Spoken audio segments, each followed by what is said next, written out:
I truly just woke up like 2 minutes ago. There you go. You're doing the island time thing. Yeah, there you go. Hey boys, how are you? I'm doing great. Great to meet you. Here on St. Croix in particular, we have a thing called Crucian time. Uh-huh. Okay, and we don't like Crucian time. You say you want somebody to be there for 7 o'clock, tell them be there for 6. Crucian time, man. All right. So I'm glad to have you here online with us here. Been to St. Croix before? Say that again, that last thing? Okay. You're not hearing me well? No, I am. You have a Your little accent. an accent. Okay. And it's beautiful. I wish I could talk like that. Maybe a couple weeks in St. Croix, I'll get some of the local dialect. Okay, good thing. First time to St. Croix? No, I was there in 1983.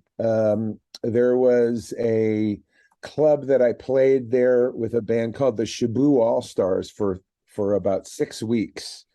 And I can't remember the name of the place, but we could see Buck Island from the shore, from where we were.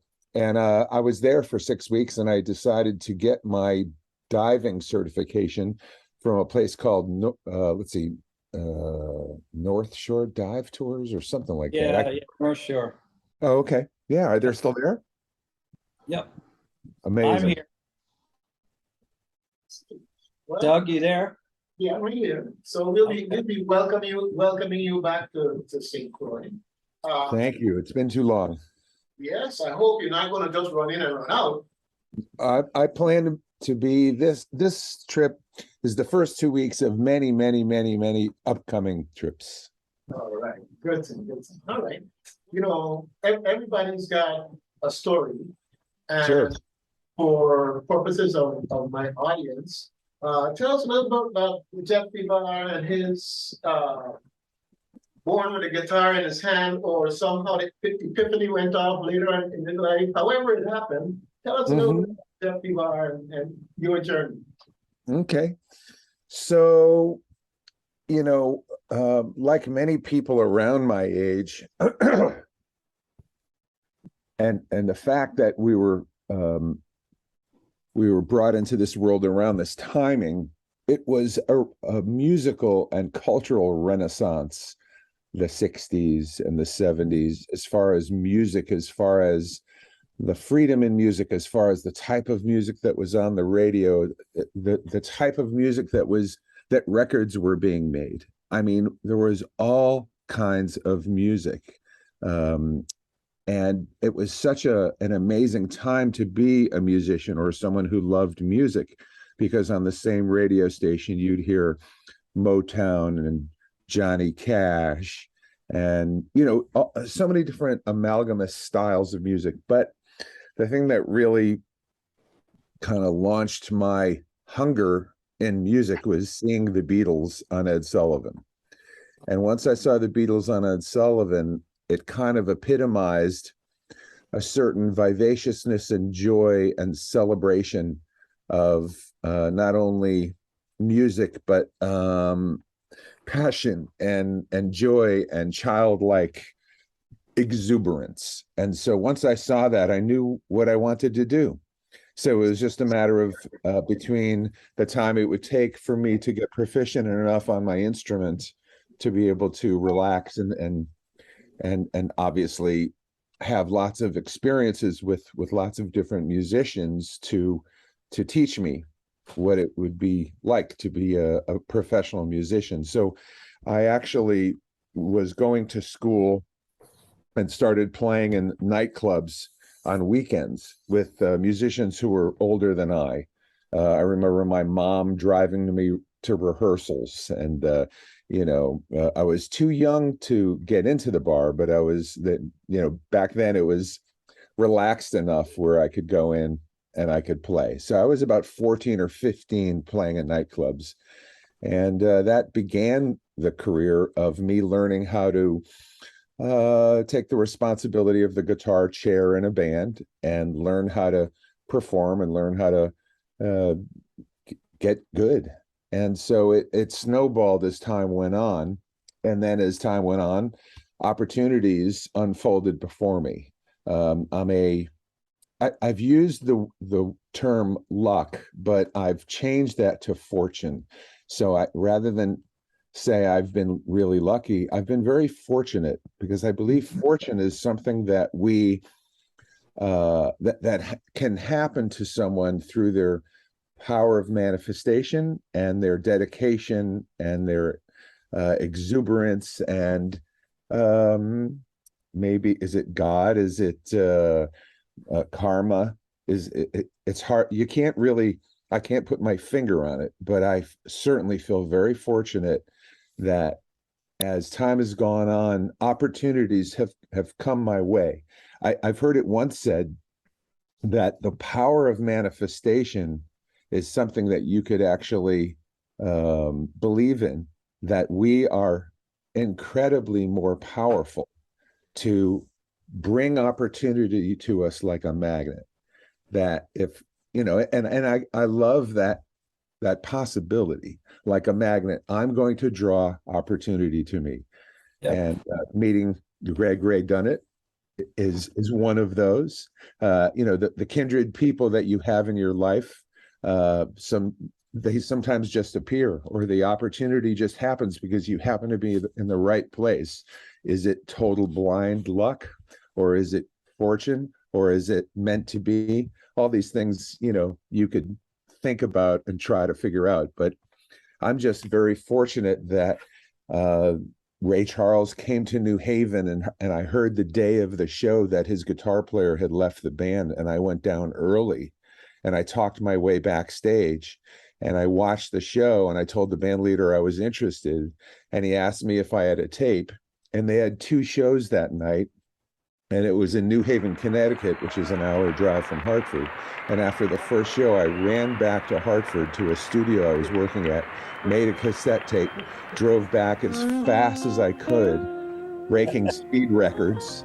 And I got there as the bus was pulling out, and I gave the guy a cassette tape of my work.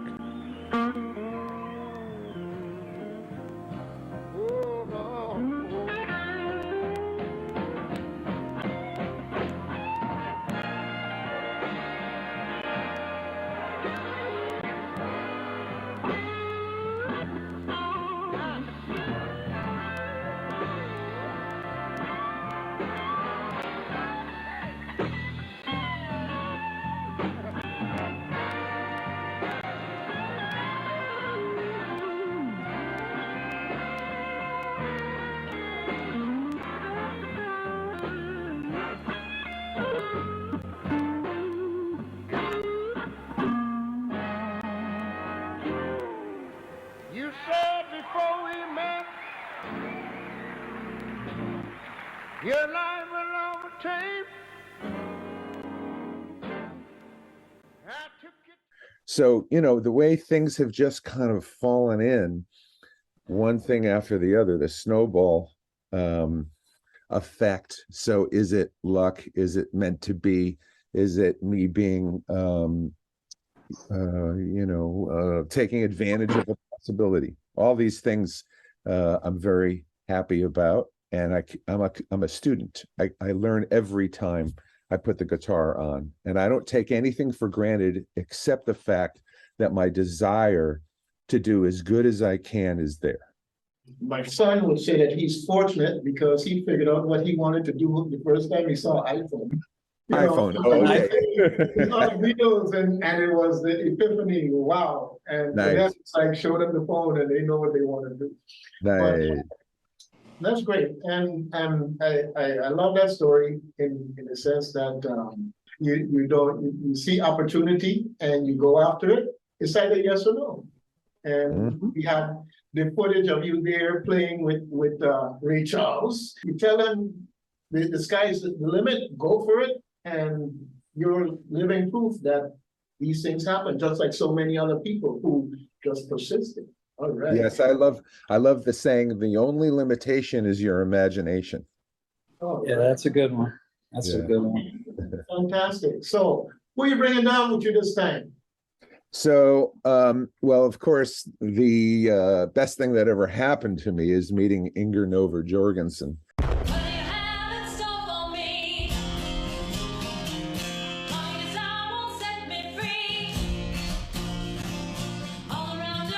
And so, of course, she's going to come with me, and she's, besides the fact that she's a master sculptor and artist and the love of my life, she will be joining us during our performances.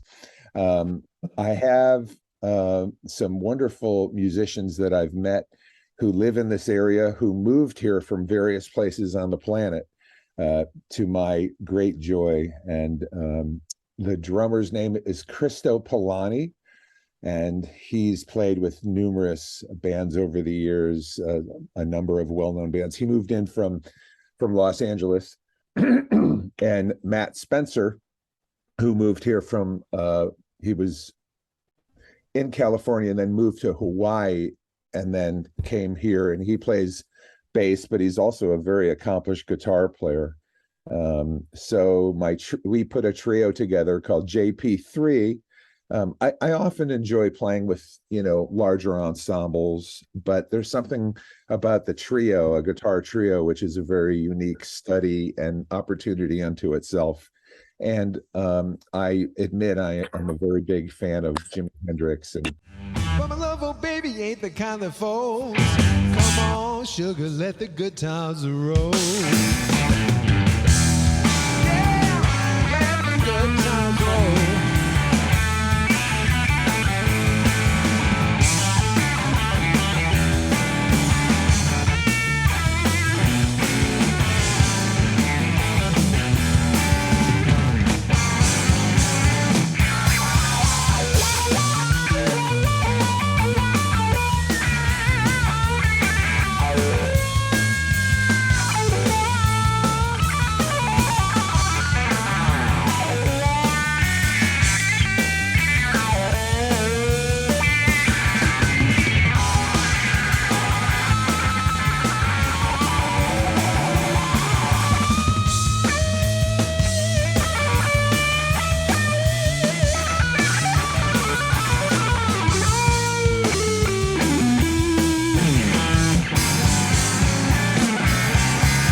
When you find a tribe, you find musicians, you find people that you surround yourself with that not only have a beautiful gift, but there's that extra something, and admittedly, I've been very spoiled, very fortunate to have played with some of the greatest, I think, some of the greatest musicians in the world. So whenever, I'm pretty good at spotting people who have a special gift. And so I'm bringing all people down who are very, very special to my life and have beautiful music pouring out of their hearts. So it should be pretty damn good. It should be pretty good. Fantastic. Love it. You're going to be playing, I understand, at the King Bee Music Festival, and that's on the 26th. Yes. Of course, I'll be out there to get a glimpse of you and hopefully capture you in the camera there. And then on the 27th, you're going to be playing at Grapetree Bay. Fantastic. I'm ready. All right, good thing. Yeah, so we're really looking forward to having you here, and it's great that you've been here before, so it's like another home. If you could just give us a little bit, no brag, just fact, some of the folks that you've played with, over the course of your journey. Sure. Well, like I say, I've been quite fortunate. Early on, I played with a woman named Ricky Lee Jones. This was 1983. So those were the first concerts I played that were not, smaller nightclub kind of performances, and we ended up playing Red Rocks on that very first tour. And she had that hit Chucky's in Love, and she's an amazing artist. Then Ray Charles, about 84, 85, 86, and we toured all over the world. We played all the big jazz festivals, you know, in Europe and in the States, and played Japan and Brazil, and that was such an eye-opener for me. 1988, played with Joe Cocker, and we toured all over the world. He was huge in Germany. He was filling 20,000 seat coliseums. And not only did we do those types of performances all over Germany, but we actually played behind the wall 2 shows. And there's one that came up on YouTube. So there's an entire show, Joe Cocker in Berlin, 1988. And I'm one of 2 guitar players in the band. Sometimes you tell me that you're out at home, unchained my heart. There was over 150,000 people there. It was one of the largest concerts they'd ever had. 1990, I think, is around the time that I moved to New York. I did some some TV work in an MTV band. They had a show called Turn It Up, although the people in the band called it their own name. They called it Turn It Off. But anyway, Mark Cohn, worked with Mark Cohn around the early 90s. I was introduced to Mark through James Taylor, the singer-songwriter, Fire and Rain James Taylor, because I know there's more than one. And I toured with Mark, and when I was touring with him, he got the Grammy for the Best New Artist.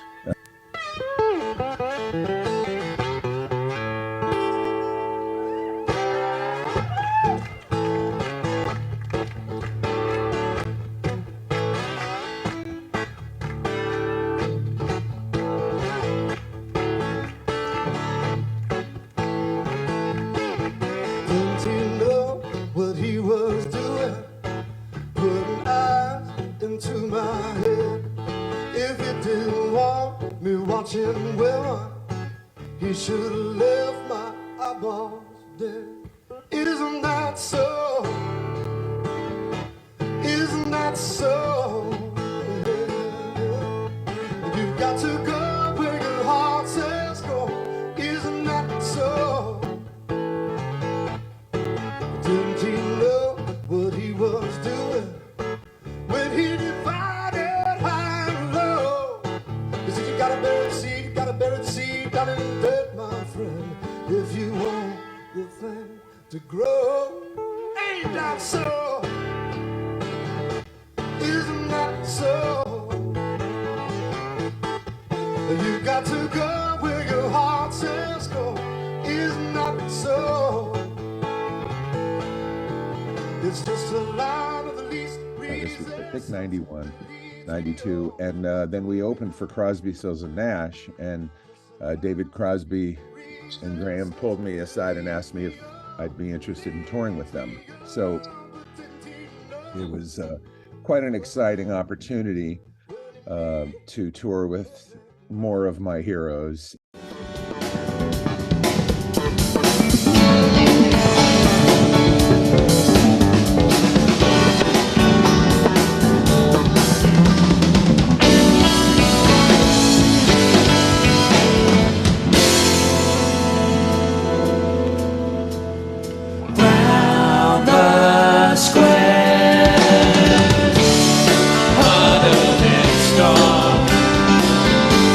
Some laughing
there's been various musicians over the years. Bette Midler that I worked with, I toured with her, and Jimmy Webb and Carly Simon.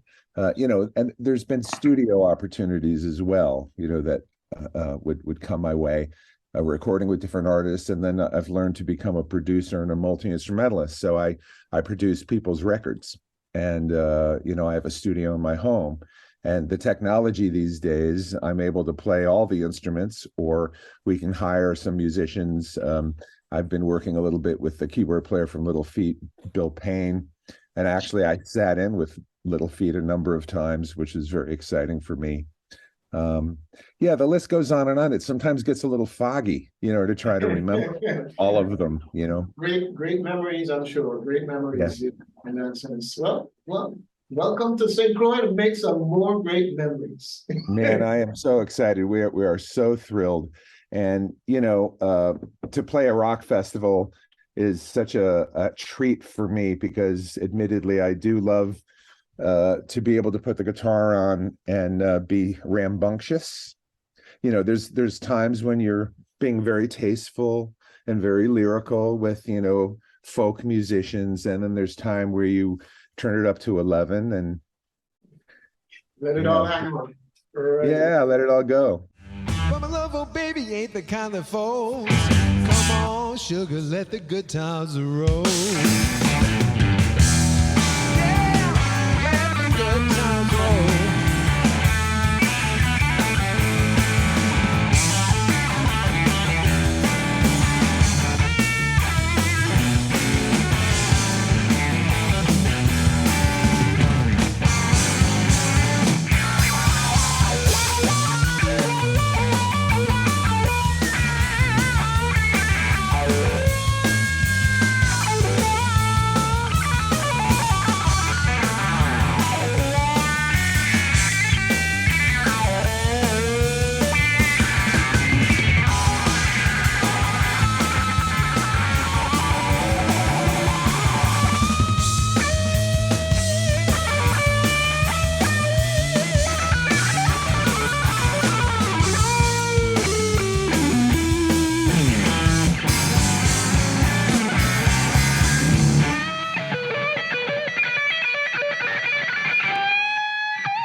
The hotel gig, we'll be doing all kinds of stuff from, rhythm and blues and classic type rock and some reggae and calypso. And, we love all styles of music. So we'll be doing all kinds of stuff. But the festival itself is going to be pretty pedal to the metal.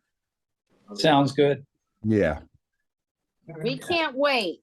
Awesome. Awesome. Well, I tell you, it's really great. I'm looking forward to sharing this with everyone I can share it with, so that they can come out. I want to say for the layout at the music festival, it's like a long amphitheater, so everybody will probably be there with their chairs, blankets, whatever, just relax and enjoying the music with whatever libation, food, and everything. It's going to be that type of down to earth. I'm very excited. And every place you're playing is steps from the ocean, so you have that energy adding to your music, and it's very powerful. And we're very bohemian kind of society out here. Yes, so yes. We're all here because we're not all there kind of people. I totally get it. I do remember the feeling of being there, and I'm looking forward to it very much. My love, oh baby, ain't the kind that folds. Come on, sugar, let the good times roll. Yeah, let the good times roll.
Thank you.